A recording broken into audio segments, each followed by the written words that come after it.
اعوذ باللہ من الشیطان الرجیم بسم اللہ الرحمن الرحیم لیس علیکم جناح ان تبتغوا فضلا من ربکم فاذا افضتم من عرفات فاذکروا اللہ عند المشعر الحرام واذکروہ کما ہداکم وَإِن كُنتُم مِّن قَبْلِهِ لَمِنَ الضَّالِّينَ ثُمَّ أَفِيضُوا مِنْ حَيْثُ أَفَاضَ النَّاسُ وَاسْتَغْفِرُوا اللَّهَ إِنَّ اللَّهَ غَفُورٌ رَّحِيمٌ فَإِذَا قَضَيْتُم مَّنَاسِكَكُمْ فاذكروا اللَّهَ كَذِكْرِكُمْ آبَاءَكُمْ أَوْ أَشَدَّ ذِكْرًا فَمِنَ النَّاسِ مَن يَقُولُ رَبَّنَا آتِنَا فِي الدُّنْيَا وَمَا لَهُ فِي الْآخِرَةِ مِنْ خَلَاقٍ وَمِنْهُمْ مَن يَقُولُ رَبَّنَا آتِنَا فِي الدُّنْيَا حَسَنَةً وَفِي الْآخِرَةِ حَسَنَةً وَقِنَا عَذَابَ النَّارِ أُولَٰئِكَ لَهُمْ نَصِيبٌ مِّمَّا كَسَبُوا وَاللَّهُ سَرِيعُ الْحِسَابِ وَاذْكُرُوا اللَّهَ فِي أَيَّامٍ مَّعْدُودَاتٍ فَمَن تَعَجَّلَ فِي يَوْمَيْنِ فَلَا إِثْمَ عَلَيْهِ وَمَن تَأَخَّرَ فَلَا إِثْمَ عَلَيْهِ لِمَنِ اتَّقَىٰ وَاتَّقُوا اللَّهَ وَاعْلَمُوا أَنَّكُمْ إِلَيْهِ تُحْشَرُونَ۔ تمہارے لیے اس بات میں کوئی حرج نہیں کہ تم اپنے رب کا فضل تلاش کر لو، تو جب تم عرفات سے واپس لوٹو تو مشعر حرام کے پاس اللہ کو یاد کرو اور اس کو یاد کرو اس طرح جس طرح اس نے تمہیں بتایا، اور اگرچہ اس سے پہلے تم گمراہ تھے تو پھر لوٹا بھی وہاں سے ہی کرو جہاں سے لوگ واپس لوٹتے ہیں، اور اللہ سے معافی مانگو، بے شک اللہ بہت بخشنے والا بہت رحم کرنے والا ہے۔ تو جب تم اپنے حج کے مناسک پورے کر چکو تو اللہ کو یاد کرو جس طرح اپنے باپوں کو یاد کرتے تھے یا اس سے بھی بڑھ کر۔ تو لوگوں میں سے کچھ ایسے ہیں جو کہتے ہیں کہ ہمارے رب ہمیں دنیا میں دے دے جو دینا ہے، اور ان کا آخرت میں کوئی حصہ نہیں، اور دوسرے کچھ لوگ ایسے ہیں جو کہتے ہیں ہمارے رب ہمیں دنیا میں بھی حسنات دے اور آخرت میں بھی حسنات دے اور دوزخ کے عذاب سے ہمیں بچا۔ تو یہ لوگ جو ہیں ان کو جو کوئی یہ کما رہے ہیں اس کے مطابق حصہ ملے گا، اور اللہ تعالیٰ بہت جلد حساب لینے والا ہے۔ تو اللہ کو یاد کرو گنتی کے دنوں میں، جو جلدی کر کے 2 دن کے بعد آ جائے اس کو بھی کوئی گناہ نہیں، اور جو وہاں رہے منا میں 1 دن اور اس کو بھی گناہ نہیں، بشرطے کہ یہ لوگ متقی ہوں اور اللہ سے ڈرتے رہو، اور یہ بات اچھی طرح جان لو کہ تمہیں ضرور ایک دن اس کی عدالت میں پیش ہونا ہے۔ یہ رکوع جو میں نے پڑھا سورہ بقرہ کا یہ حج کے مناسک کے بارے میں، آج لوگ وہاں مناج چلے گئے، کل انشاءاللہ میدان عرفات میں ہوں گے، اللہ تعالیٰ ان سب کا حج قبول کرے۔ تو یہ عالم اسلام کی ایک ایسی تحریک ہے حج، گئے گزرے دور میں بھی، کہ اس کے جو فوائد ہیں ان کو اگر ہم نہیں سمیٹتے تو ہماری بدقسمتی، ورنہ اس کے منافع کفار جانتے ہیں کہ اس نے مشرق مغرب کے سب مسلمانوں کو ایک لڑی میں پرو رکھا ہے، اتنی قومیں ہیں، برادریاں ہیں، آج جھگڑے ہیں، مگر اس کے باوجود ایک جگہ ایسی ہے جہاں یہ اکٹھے ہو جاتے ہیں۔ اس لیے تاریخ میں آتا ہے کہ گلیڈسٹون جو برطانیہ کا وزیر اعظم تھا، اس نے پارلیمنٹ میں قرآن مجید اس کے ہاتھ میں تھا، اس نے کہا 2 چیزیں، اس وقت یہ ساری دنیا پر قبضہ کر رہے تھے نا، غلام بنا رہے تھے سارے ملکوں کو، اس نے کہا یہ لوگ جو ہے نا مسلمان ہیں، غلام نہیں بنیں گے، یہ جان چھڑائیں گے تم سے جب بھی چھوٹ سکی، کیونکہ ان کے پاس ایک یہ کتاب ہے، اور ایک مشرق کی طرف اس نے اشارہ کیا کہ وہاں ایک مکان ہے بیت اللہ، جب تک یہ 2 چیزیں ہیں نا اور ان کا ان سے لگاؤ ہے، ہم چھڑا نہیں سکتے یہ چیزیں۔ یہ گئے گزرے زمانے میں بھی اور بری حالت میں بھی نہ مریں گے نہیں، جیتے رہیں گے، ان میں نہ زندگی رہے گی، قرآن ہے ان کی زندگی کا ضامن، اور وہ جو ہے بیت اللہ شریف۔ تو یہ حج جو ہے یہ کوئی اب مسلمانوں میں نہیں شروع ہوا، ہمارا جو تصور ہے نا کہ جو مشرکین عرب تھے وہ کوئی نعوذ باللہ اسود تھے، چوڑے چمار تھے، یہ بالکل غلط بات ہے۔ وہ ابراہیم علیہ السلام کی اولاد تھے، حضرت اسماعیل علیہ السلام کے وارث تھے، بیت اللہ شریف کے متولی تھے۔ یہ ساری چیزیں ابراہیمی طریقے کی ان میں آ رہی تھیں۔ طواف کعبہ بھی کرتے تھے، مینا بھی جاتے تھے، مزدلفہ جاتے تھے، عرفات جاتے تھے، یہ چیزیں ہوتی تھیں، مگر کچھ بدعات بھی آ گئی تھیں، جن میں سے ایک بدعت کا یہاں بھی اللہ تعالیٰ نے ذکر کیا کہ یہ جو قریش تھے نا،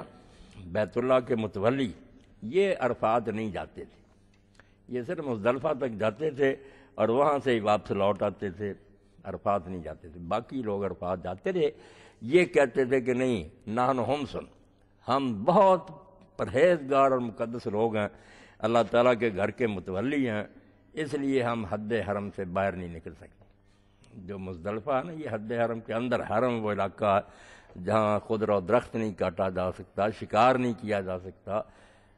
کسی آدمی نے جرم بھی کیا ہو قتل کا تو اس کو سزائے موت وہاں نہیں دی جا سکتی، باہر نکالا جائے گا، باہر یعنی امن کی جگہ۔ تو حرم جو ہے نا، اس کے بارے میں وہ سمجھتے تھے کہ ہم متولی ہیں حرم کے، بیت اللہ شریف کے مجاور ہیں، ہم نہیں باہر جائیں گے، دوسرے لوگ جائیں، ہم یہاں ہی رہیں گے۔ مگر اللہ کے رسول علیہ السلام کو شروع سے اللہ نے جو ہدایت دی تھی، اس کا بھی نمونہ سیرت میں ملتا کہ ایک آدمی کہتا، میں نے اس زمانہ میں حج کیا تو میں نے دیکھا کہ محمد صلی اللہ علیہ وسلم لوگوں کے ساتھ میدان عرفات میں کھڑے، تو مجھے تعجب ہوا کہ یہ جو اصل قریشی ہیں، بیت اللہ کی چابیاں ان کے بڑوں کے پاس ہیں، یہ انہوں نے ساتھ نہیں دیا ان کا، یہ آگے جا کر کھڑے ہوئے۔ یعنی اللہ نے اپنے رسول کو پہلے ہدایت دی تھی کہ سب گمراہیاں ہیں، ان لوگوں نے اپنی طرف سے یہ فخر کر لیے ہے، کوئی اس امتیاز کا مستحق نہیں، سب کو وہاں ہی جانا چاہیے۔ اسی لیے اللہ نے یہاں کہا نا کہ وہاں سے ہی لوٹو جہاں سے لوگ لوٹتے ہیں، باقی لوگ جہاں سے آتے ہیں وہاں ہی جایا کرو، وہاں سے آیا کرو۔ یہ کیا پخانڈ بنا رکھا تم نے کہ باقی عرفات جاتے ہیں تم مزدلفہ سے لوٹ آتے ہو؟ تو عرفات کا میدان، جیسے ہم مولانا کی بات پڑھ رہے تھے، قرآن سارا اس پر ہی ہے نا کہ اگر کہیں کہ ہم نے جو دیکھا سنا وہ مانیں گے تو پہلے تو یہ دین کو تو چھوڑیں، دنیاوی لحاظ سے اتنی جہالت کی بات ہے کہ ایسے لوگ دماغی اسپتال میں بھیجنے کے قابل ہیں کہ جو چیزیں آپ نے نہیں دیکھی پوری دنیا، ان کی باتیں سن کر ہی مانتے ہیں۔ وہاں کے لوگ آتے ہیں یا جو وہاں جاتا ہے وہ آ کر بتاتا ہے، کوئی عقل کاندہ یہ کہ میں نے اپنی آنکھوں سے جو دیکھا نا 2-4 میل کا علاقہ، اس کو مانوں گا، اس کے پرے کوئی دنیا نہیں، تو آپ خود کہیں گے کہ پاگل ہے، دنیا بہت بڑی ہے، تم نے اگر نہیں دیکھی تو اور لوگوں نے دیکھی ہے۔ اسی لیے صرف آنکھیں نہیں ملی، کان بھی آدمی کو ملے ہیں کہ سننے سے بھی علم حاصل ہوتا ہے، اور زیادہ آپ دیکھیں گے تو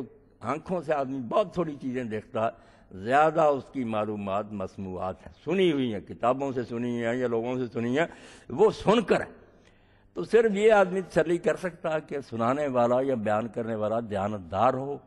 اس کا کوئی جھوٹ نہ پکڑا گیا ہو، اس خبر میں اس کی کوئی غرض چھپی ہوئی نہ کسی مطلب کے لیے نہ گھڑ رہا ہو، یہ ساری چیزیں جو ان کی تسلی کر لے۔ مگر صرف یہ اعتراض کہ ہم نے نہیں دیکھا۔ تو یہ جو عرفات کا میدان ہے، اس کے بارے میں مسند احمد، مستدرک اور دوسری بہت سی حدیث کی کتابوں میں سیدنا عبداللہ ابن عباس رضی اللہ عنہ فرماتے ہیں کہ اس میدان میں لوگ کیوں اکٹھے ہوتے؟ یہ اللہ نے کیوں چنا؟ اس لیے چنا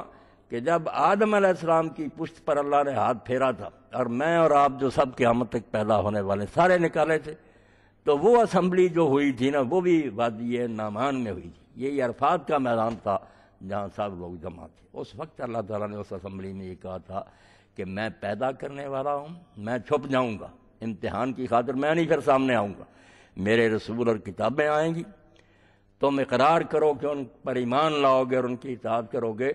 اور اگر پھر ایسا تم نے نہ کیا تو دوبارہ ایسے ہی جمع ہوگے، پھر دوبارہ اکٹھا کروں گا، پھر حساب لوں گا کہ تم نے اس عہد کو نبھایا ہی نہیں۔ تو یہ یاد کریں اس حدیث پاک کی روشنی میں کہ عرفات میں جب آدمی جاتے ہیں تو یہ بالکل اس عہد کو یاد کرتے ہیں جو کبھی اللہ سے انہوں نے کیا تھا، دنیا میں آ کر بھول گئے، یہاں ہم نے بلا دیا مگر پھر وہاں اکٹھے کر دیے جاتے ہیں کہ یہی وادی نعمان ہے اور یہی عرفات ہے جہاں اللہ نے تم سے یہ اقرار لیا تھا کہ میں رب ہوں، یہ میرے رسول آئیں گے، یہ کتابیں اتریں گی۔ اور پھر ایک بات جو اور زیادہ سوچنے کی ہے وہ یہ کہ جتنے لوگ حج اور عمرہ کرتے ہیں ان کے لیے حرم اور حل دونوں کو جمع کرنا ضروری ہے۔ حرم میں بھی آئیں، حرم سے باہر سے بھی آئیں.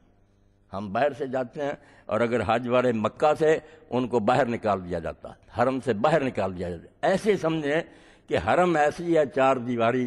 جیسے کسی بادشاہ کا دربار ہوتا ہے اور لوگ کھڑے ہیں دروازے پر. کیسا عجیب منظر ہے شریعت نے بنایا کہ سب مجرم لوگ سر نیچے، سر ننگے ہیں،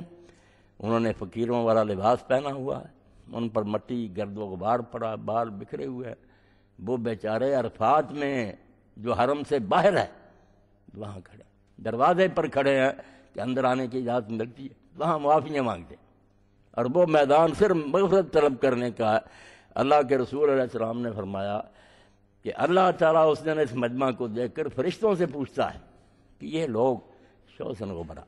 ان کے بال بکھرے ہوئے ہیں، ان پر مٹی پڑی ہوئی ہے، یہ کیا مانگتے ہیں؟ لاکھوں کا مجمع. تو فرشتے کہتے ہیں اللہ یہ معافی مانگتے ہیں، انہوں نے جو کچھ زندگی میں کیا ہے نا اب اس پر شرمسار ہیں، نادم ہیں. آئے ہیں دروازے پر چل کر، یہاں ڈیوڑی کے باہر کھڑے ہیں، دروازے کے باہر کھڑے ہیں، معافیاں مانگ رہے ہیں. اور اللہ کے رسول علیہ السلام نے اس طرح وقوف کیا، حدیث پاک میں کس طرح چھاتی کے برابر ہاتھ اٹھائے ہوئے تھے اور شام تک آپ کے آنکھوں سے لڑیاں آنسوؤں کی جاری تھی، روتے تھے کہ میں ایک مذنب اور معترف کی طرح، ایسا قصوروار جو اپنے قصور کو مانتا ہے کہ میں اقراری مجرم ہوں، رحم کر، میری دعا قبول کر، مجھے خالی نہ لوٹانا. رو رو کر دعائیں کر رہے. تو جب یہ کام ہو جاتا ہے عرفات کہ وہاں لوگ اپنے گناہوں کے اعتراف کرتے ہیں اور پہچان لیتے ہیں کہ ہم اللہ کے بندے تھے، وعدہ کیا تھا بھول گئے، لفظ بھی معرفت سے نکلا ہے نا، این ریف ہے پہچاننا، وہاں پہچان ہوتی ہے. پھر نواب صدیق رحمۃ اللہ علیہ نے جب حج کیا تو انہوں نے اپنا پھر ایک کتاب کا لکھا رحلۃ الصدیق، تو اس بارے میں اشعار لکھتے ہیں کہ میدان عرفات کا مجمع کیا، ہم بیٹھے آج یہاں تو چلو وہاں نہیں جا سکے، دعا تو یہی ہے کہ اللہ تعالیٰ سب کو نصیب کرے، مگر ہر کوئی نہیں جا سکتا، تو چلو کچھ نہ کچھ اپنا ایمان تازہ کریں. تو کہتے ہیں کہ زمین پر جو انسان آیا ہے پھر چلا جاتا ہے، کوئی ایسا نہیں جس نے جانا نہیں، جانا کتنا علاج کرے، کتنی اچھی صحت، آخر چھوڑنا دنیا. تو آیا کیوں ہے؟ عدم سے جانب ہستی تلاش یار میں آئے. ایک ہی کام ہے جس کے لیے دنیا میں بھیجا کہ میں بظاہر نہیں نظر آؤں گا، نشانیاں ہوں گی میری، جہان سارا میری نشانیوں سے، میری قدرتیں،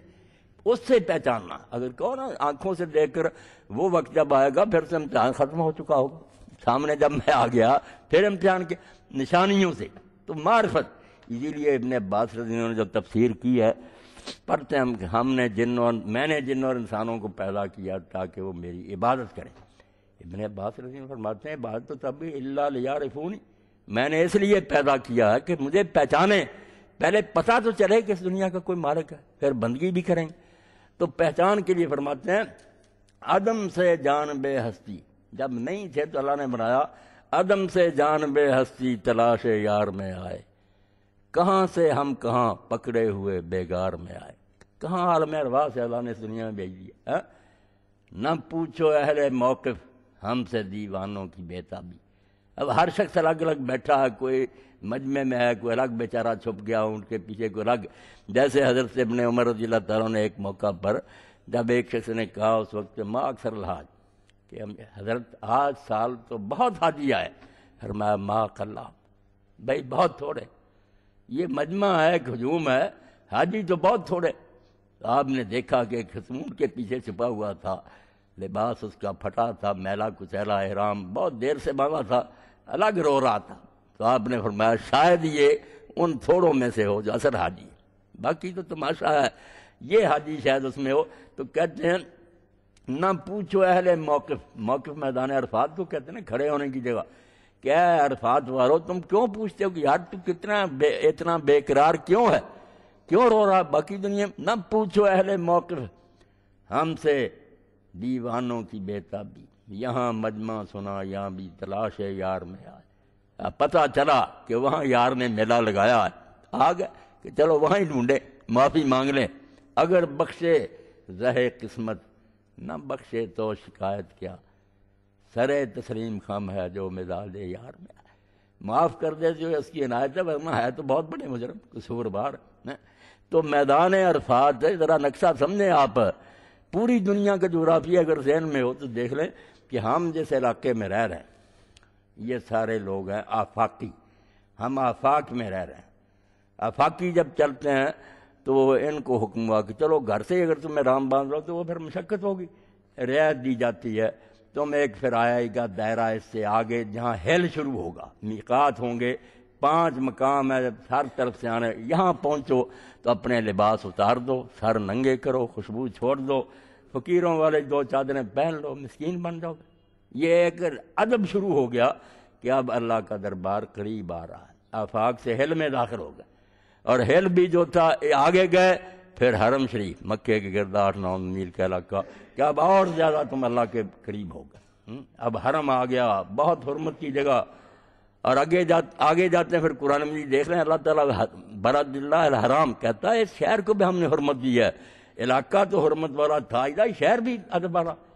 اور پھر المسجد الحرام آگے مسجد جو ہے اس سے زیادہ ادب والی ہے، تو بیت اللہ الحرام جو گھر ہے چھوٹا سا وہ، اور جوں آگے بڑھتا جاتا ہے احساس بڑھتا جاتا ہے کہ یہ بادب ہو جا، ہوشیار ہو جا کہ اللہ تعالیٰ کی بارگاہ قریب آ رہی۔ تو عرفات مقرر کیا کہ یہ حد حرم سے باہر ہے، پہلے یہاں معافیاں مانگو، جب پاک صاف ہو جاؤ گے پھر اندر آ جاؤ، بس حرم سے آگے جو علاقہ پھر یہ سارا حرم ہے۔ اس میں پھر آگے آ کر ہم مزدلفہ میں ٹھہرتے ہیں۔ یہاں مشعر حرام کا اللہ نے کہا کہ جب تم عرفات سے لوٹو تو پھر مشعر حرام کے پاس اللہ کو یاد کرو، رات وہاں گزارتے ہیں۔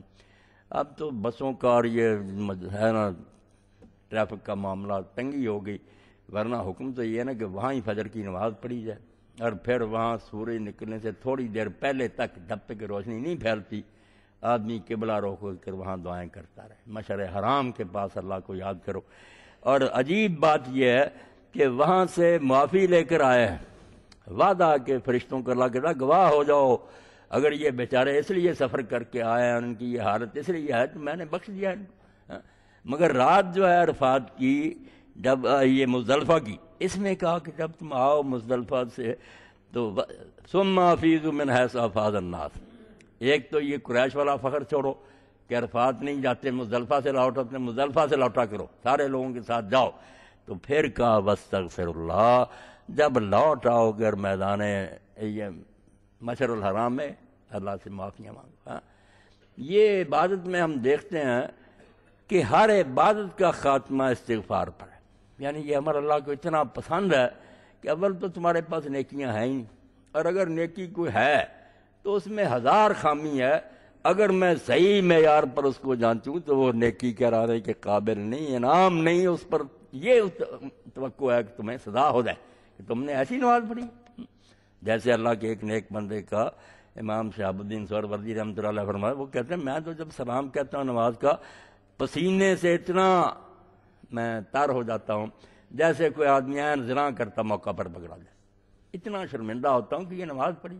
کوئی خدا کی طرف توجہ نہیں، بس خواہ ایک رسم ادا کر دی۔ اسی لیے نماز کے خاتمے پر بھی آپ نے دیکھا شیخ عبدالحق مدثر علی رحمۃ اللہ علیہ فرماتے ہیں کئی ملحد بے دین لوگوں نے کہا کہ یار اللہ کا رسول یہ کیا کرتا تھا کہ سلام کہتے ہی 3 بار استغفر اللہ استغفر اللہ استغفر اللہ، فرض نماز کے بعد۔ تو کہتے ہیں یہ کوئی گناہ کیا تھا؟ بھائی پتہ ہوتا کہ گناہ سے معافی مانگنا یہ بہت ادنا درجے کے لوگوں کا کام ہے، اور اعلیٰ کارنامہ کر کے بھی کہنا کہ حق ادا نہ ہوا، کچھ نہیں ہو سکا، یہ ہے وہ معافی جو اللہ کے نیک بندے مانگتے ہیں۔ اسی طرح روزے کے بارے میں کہا کہ شام کو حضرت عبداللہ بن عمرو بن العاص رضی اللہ عنہ کے بارے میں آدھا کہ جب وہ افطار کا وقت آتا تو کہتے اللہم انی اسألک برحمتک التی وسعت کل شیء ان تغفر لی ذنوبی، اے اللہ میں تیری اس رحمت کے واسطے سے تجھ سے مانگتا ہوں جو ہر شے سے بڑی ہے کہ میرے گناہ معاف کر۔ روزہ رکھا سارا دن معافی مانگ رہے، تو یہ بھی عرفات سے ہو کر آئے ہیں، اجازت مل گئی کہ اندر آ جاؤ۔ اور مزدلفہ کہتے ہیں قرب کو، دیکھنا الفاظ ہی ایسے وہ پہچاننے کی جگہ اور اعتراف کی کہ وہاں گناہ مانو، یہاں پھر قرب اضطراف قرب کہ اب تم اس قابل ہو گیا کہ میرے پاس آ جاؤ، کوئی بات نہیں، دوری ختم ہوئی، اب تم میرے مقرب بندے ہو، آ جاؤ۔ اور اس سے اگلے دن پھر کہا جاتا کہ مینا میں آ جاؤ، اور مینا جو ہے وہ بھی آرزوؤں کے پورے ہونے کی جگہ، بالکل تمنا سے نکلا ہے کہ اب تمہاری کوئی آرزو ایسی نہیں جو پوری نہیں ہوگی، سب مرادیں پوری ہو جائیں گی، مگر پہلے چڑھاوا پیش کرو، جو تحفہ لائے ہو نا نذرانہ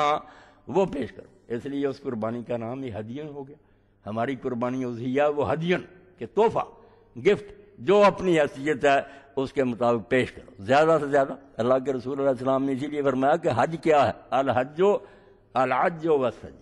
زیادہ زور سے لبیک پکارنا اور زیادہ خون بہانا، قربانیاں کرنا، ہاں یہ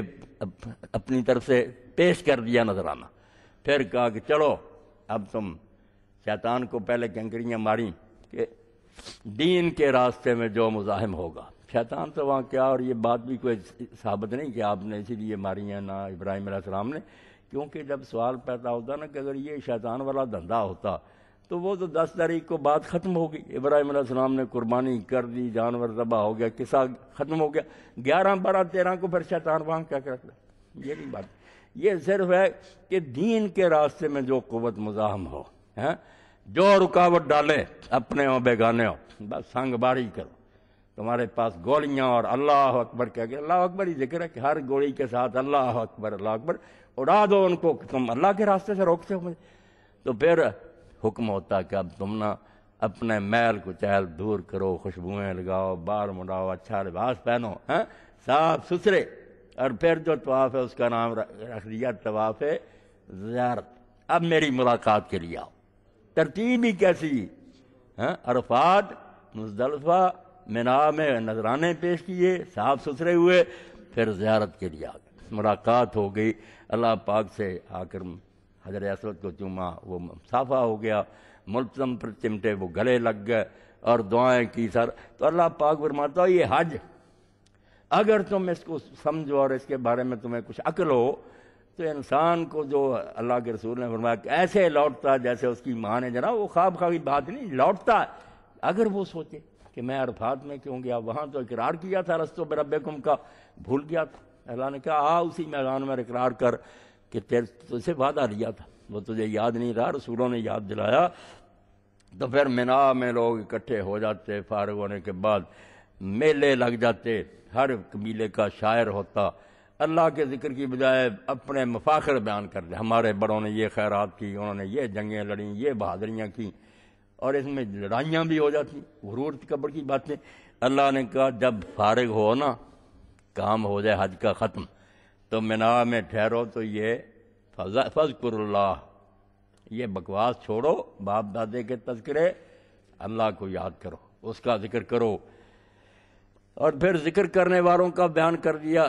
واقعی اسی طرح ہے۔ فرمایا کچھ تو یہاں آتے ہیں جو صرف یہ کہتے ہیں کہ ہمیں دنیا میں دے دے، کیا دے دے یہ نہیں بیان کیا حسنہ نہیں، وہ کہتے ہیں دنیا میں دے دے، دنیا، کسی کی بیٹی کی شادی نہیں ہوتی، کوئی بیمار ہے، کسی نے کہا نوکری نہیں ملتی، لوگ یہ کہ چلو وہاں بھی ہر دوار ہے، کوئی مندر ہے، چاہتے ہیں کام، بھائی وہ تو ضمنی کام ہے، دعائیں کرو، مگر یہی نیتیں تو نہیں ہونی چاہیے صرف دنیا، ساتھ دین بھی مانگو کہ ہمیں نیکی کی توفیق دے۔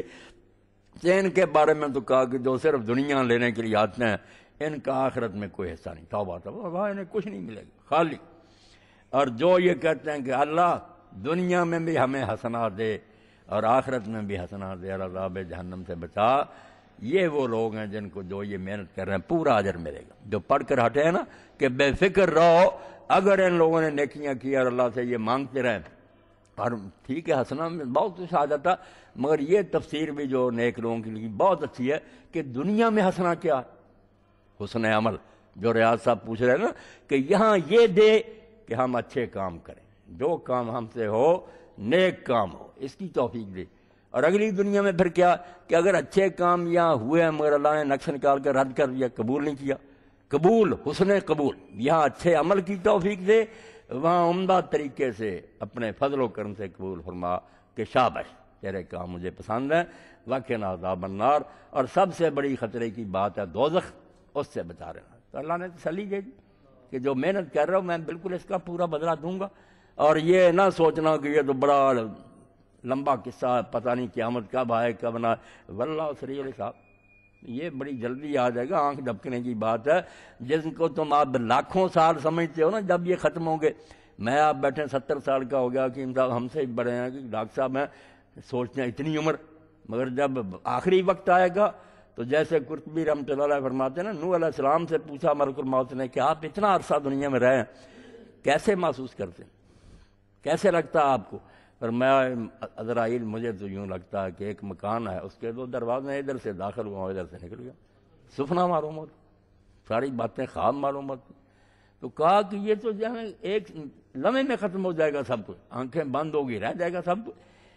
وَاذْكُرُ اللَّهَ فِي أَيَّامٍ مَّعْدُودَاتٍ، اور یہ ہمارے لیے بھی وہاں اثر ہے، ہمیں اس کی کاپی کی ہدایت ہے کہ جو گنتی کے دن ہے نا 13 تاریخ تک، ان میں اللہ کو یاد کرو۔ یعنی ایک ذکر بڑھ جاتا ہے کہ ہر نماز کے بعد بھی اور نماز کے علاوہ بھی ان 5 دنوں میں، فجر جو ہے نا 9 کی وہاں سے شروع ہوا، ان دنوں میں زیادہ وظیفہ یہی ہے، سب چھوڑ کرنا اللہ اکبر لا الہ الا اللہ واللہ اکبر وللہ الحمد، اس کے چلانے۔ حضرت عمر رضی اللہ تعالیٰ عنہ کے بارے میں آتا ہے کہ وہ منا میں جب نماز کے بعد یہ کہتے تو پھر دوسرے لوگ سن کر ان سے آگے کہتے، مکہ تک پھر گونج ہوتی اللہ اکبر، مگر ہم مر گئے اللہ اکبر کہنے والے کہاں گے؟ ہم تو اللہ اکبر جو کہتے ہیں ایک رسم پوری کرتے ہیں، ورنہ کفار سے ڈرے ہوئے ہیں سہم۔ بڑے تو وہ ہیں میاں جن کا ذکر کرتے ہم کام پہ کہ امریکہ کا نام لیا شامت آ جائے گی، تو بڑا اللہ کو مانتے ہوتے تو یہ حال کیوں ہوتا؟ تو اللہ کہتا گنتی کے دن جو ہیں ان میں اللہ کو یاد کرو۔ اور اب جو یہ ظاہری جھگڑے ہیں کہ ہاتھ ناف کے نیچے ہیں یا ہاتھ سینے پر ہیں یا رفع یدین نہیں، ان کا حل اللہ نے کیا۔ اللہ ایک بات نہیں کہہ سکتا تھا کہ منا میں 12 تک رہو یا 13 تک رہو، ایک ہی رکھتا، 2 کیوں کہہ دی؟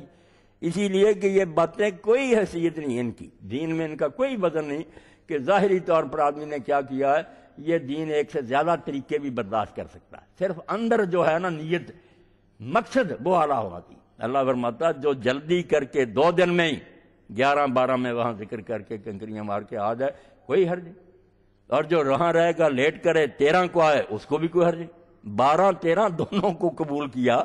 یہ بتانے کے لیے کہ رسمیں جو ہے نا ان پر اتنا زور نہیں ہونا چاہیے کہ ظاہری کام کیا اندر دیکھو۔ اسی لیے فرما دیا لمن اتقی، 12 کو آئے یا 13 کو آئے دیکھے گا اللہ یہ کہ 12-13 کی بات کوئی لمن اتقی، تقویٰ ہے، دل کے اندر خوف خدا ہے، یہ احساس ہے کہ میرا رب مجھے دیکھ رہا ہے، حساب دینا۔ اگر یہ ہے تو پھر کہا کہ کوئی بات نہیں، پھر 12 کیا 13 کیا یہ کچھ بھی نہیں رکھا۔ یہاں ہاتھ ہے نیچے ہاتھ ہے، ابھی بات ہوتی ہے، بس سب لٹیرے، داڑھی اتنی لمبی ہے ناف سے نیچے، فروٹ بیچ رہے ہیں۔ ہم نے ذرا نظر ادھر کی، جب گھر جا کر دیکھا اللہ کی قسم اپنا مشاہد، ایک دانہ نہیں صحیح نکلا، ایسا بے ایمان، اتنی لمبی لمبی داڑھی، تو کیا فائدہ؟ اللہ کہتا ہے ظاہر کی بات نہیں، تقویٰ پیدا کرو، واتقوا اللہ، پھر ہدایت بھی دے دی کہ ہر حال میں اللہ تعالیٰ کی ناراضگی سے بچو۔ سادہ ترجمہ یہ کرنا چاہیے، ڈرنے ڈرنے کی بات نہیں۔ ڈرنا جو ہے نا، ایک بہت بڑے عالم تھے، انہوں نے کہا کہ دراصل جب ہم کہتے ہیں اللہ سے ڈرو تو اس سے عام بیوقوف لوگ سمجھ لیتے ہیں کہ اللہ بڑی کوئی ڈراؤنی ہے، جیسے سانپ ہوتا ہے، شیر ہوتا ہے، کوئی ایسی زہر ہوتی، آگ ہوتی، ڈرتے ہیں۔ حالانکہ اللہ تو ڈرنے کی چیز نہیں، اللہ تو پیار کی چیز ہے، اللہ سے زیادہ پیار کرنے والا کون ہے؟ تو اس کی ناراضگی اصل میں وہ نہیں جیسی خوفناک چیزوں سے ہوتی ہے، وہ محبوب کی ناراضگی ہے کہ پیارا ناراض ہو جائے، جیسے باپ ناراض ہو جاتا، وہ دشمن کی ناراضگی نہیں، نالیکیوں کی وجہ سے بیٹا جا، میرا تیرے ساتھ کوئی تعلق نہیں۔ اب یہ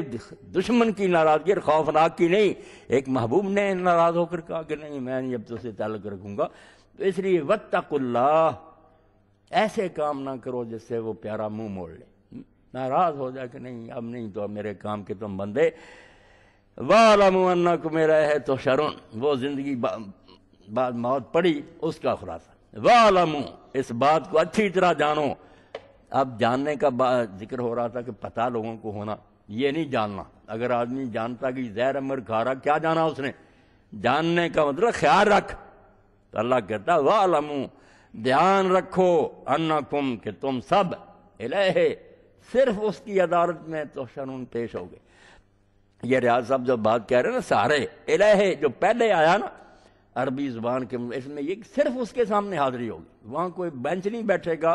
کوئی جیوڑی نہیں ہوگی کہ بہت سارے ولی بیٹھے ہوئے ہیں، فیصلے ہو رہے ہیں، چھڑا رہے ہیں لوگوں کو، یہ نہیں، صرف تنہا اس کے سامنے حاضری ہوگی،